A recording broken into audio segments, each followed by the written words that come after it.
فوق‌العاده بافت خیلی نرم و خوشمزه به نظر میاد. سلام، یه دسر خوشمزه میخوام براتون درست کنم. 2 لیوان شیر گرم،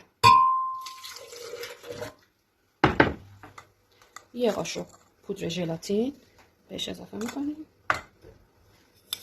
1 قاشق نسکافه، 5 تا قاشق شکر، 2 تا موز،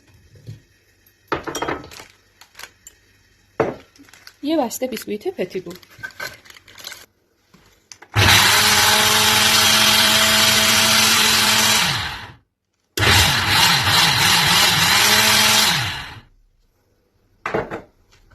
بعد میریزیم توی ظرف ما و میره 3 ساعت توی یخچال میمونه. باید به این غلیظی باشه. یه دسر فوق‌العاده خوشمزه. میذارمش توی یخچال، میام بهتون نشون میدم. اینم از دسر راحت و خوشمزه من. امیدوارم که درستش کنید و با خانواده لذتش رو ببرید. فوق‌العاده راحت، اصلا ظرف کثیف نمیکنه و اینکه به دلخواه میتونید هر چی که دوست دارین روش تزیین کنید. من با پودر کاکائو و نارگیل تزیین کردم. هر چی دوست دارین میتونین اضافه کنید. فوق‌العاده بافت خیلی نرم و خوشمزه به نظر میاد. تست کنید. به به به.